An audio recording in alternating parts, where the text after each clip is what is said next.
Last week we began with three fundamental questions that we tried to answer. The first question, why African history? Just as a review, African history because Africa is the second largest land mass on planet Earth, with Asia being the largest land mass. Europe, of course, is not a continent. It's the western peninsula of the continent of Asia. If we're going to be intelligent humans, it'd be nice to start my tape recorder too. If we're going to be intelligent humans living on planet Earth, then we should know something about every place on planet Earth. If you think about your education, as I said last week, you've been taught virtually nothing about South America, virtually nothing about Australia, virtually nothing about Antarctica, almost nothing about Asia, almost nothing about Africa.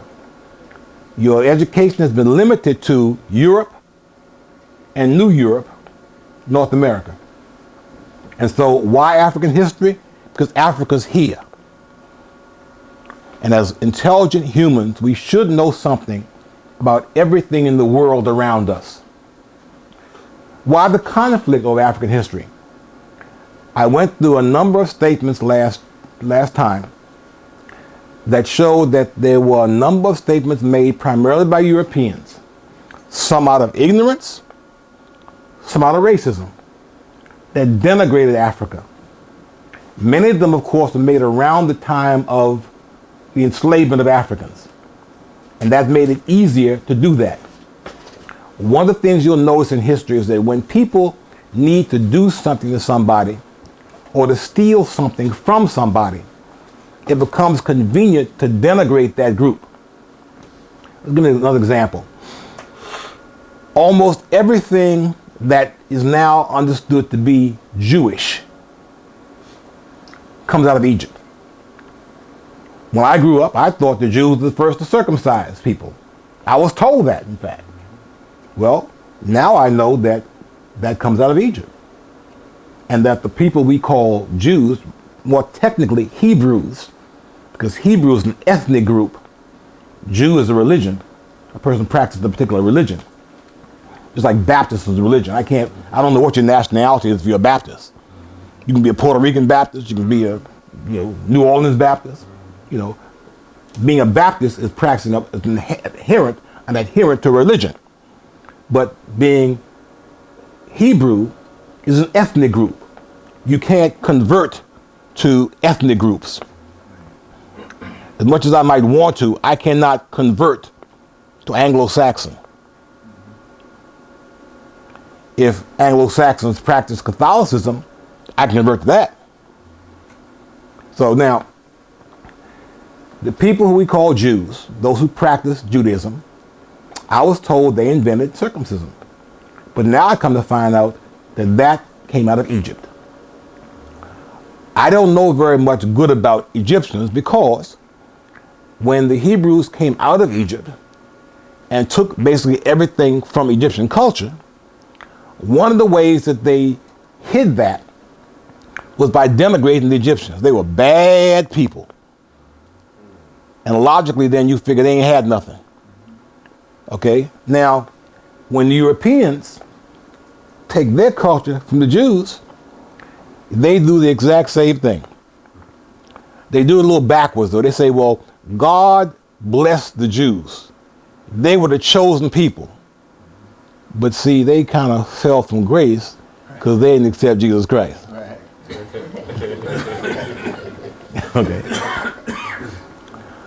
I was shocked to find out this week, I was watching a tape that I'll show you all later on in the series about the Native Americans.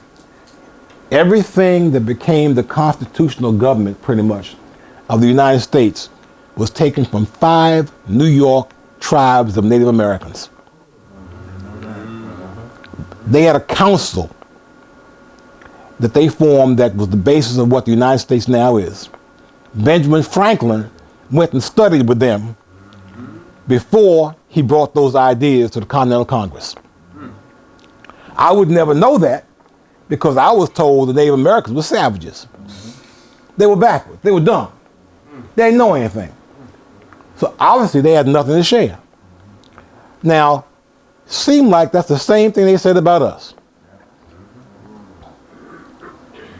And if I believe what they said about us, then I would not be in the position to think that, okay, it was a black man that invented the shoe lasting machine.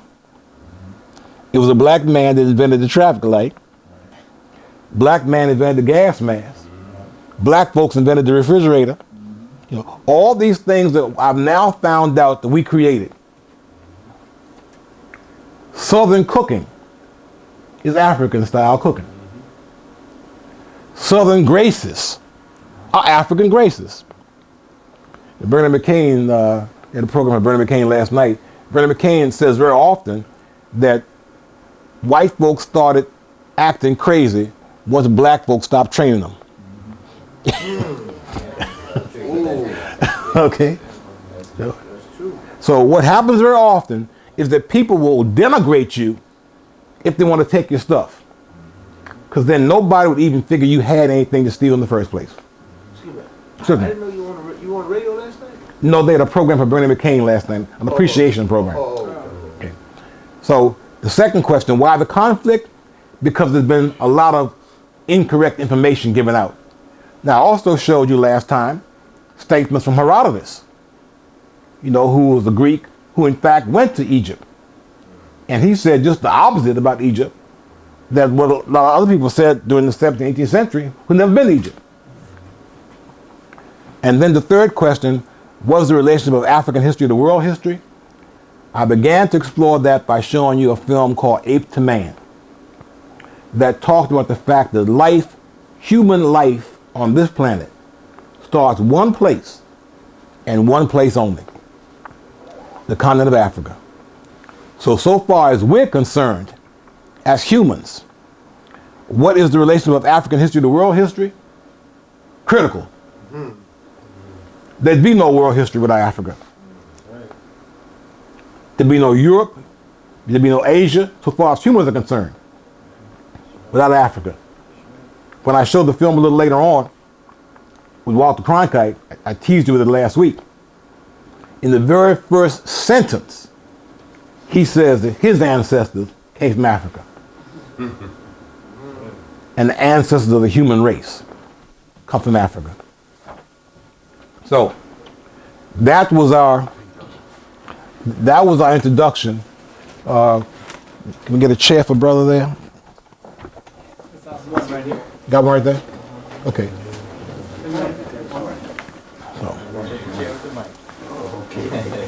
So now what I want to do,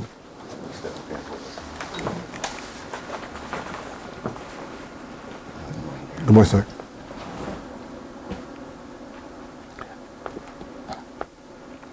Now what I want to do is to move on and talk about why we have this confusion in our culture, you know, as a way of setting up the things that Darwin and other people like Darwin had to face. There are basically two views of reality. There is the African view and the European view. Those who were in my class last time know that the African view is that everything in the universe is connected. There's a phrase by Donny Hathaway from a song he wrote where he says, everything is everything. And that's a very convenient way of talking about the African view. In Africa, it was said that God is everything, everywhere, all at once. Now, if you take that point of view, then you have no differential between what is sacred and what is secular. Everything is sacred and everybody is sacred. If you think about what are called the more primitive cultures, Africans, by the way, primitive means prime, first, not backwards. Native Americans, they all had a reverence for life and for everything around them. even to the point that when they had to sacrifice certain animals, buffaloes, whatever, they very often then began to wear the clothing, the skins of the buffalo, wear the horns of the buffalo. They built totems depicting the buffalo. It's almost as though they were saying, okay, I've got to consume this meat. It's going to be a part of me, and I'm now a part of it. Everything was sacred. In Europe, they have a totally different view.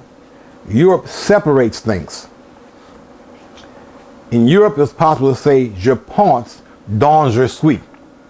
I think, therefore I am. That was the European definition of being human, to be able to think.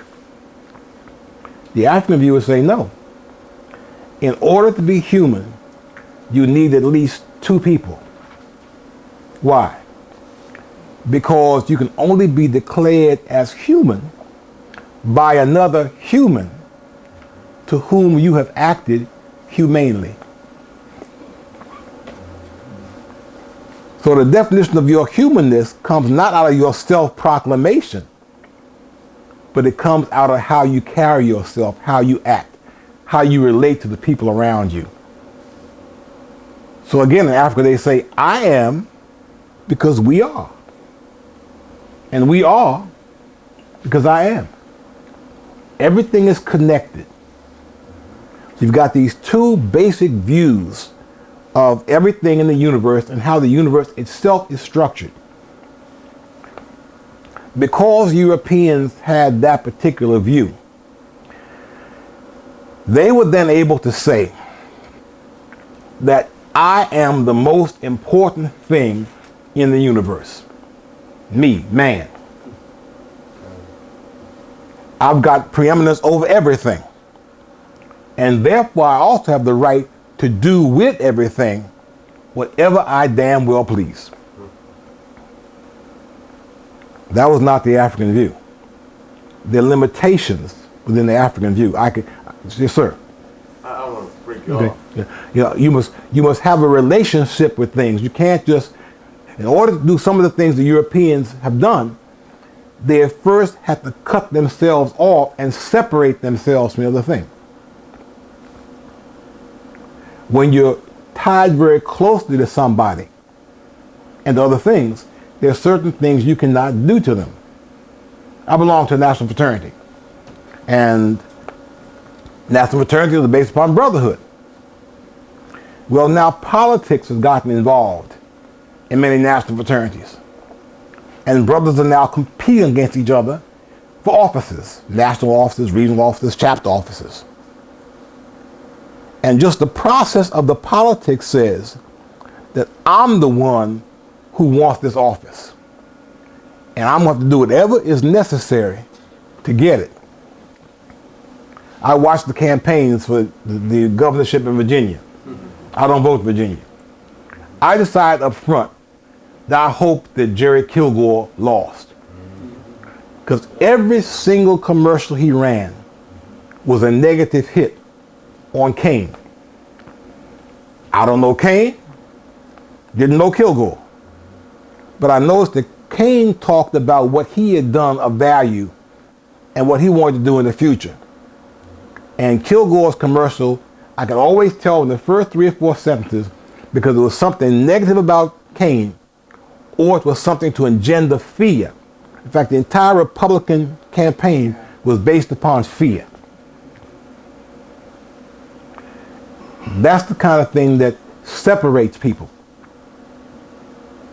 I can't imagine that Kane and Kilgore can work together very much anymore because of the things that happen in the campaign. That's part of European society. You separate yourself from things, and that enables you then to do things to other people and to other things without limitation. So Europeans decided that man is the most important thing in the universe. Sir? But Europeans had... Hold on 1 second. They find this button on here.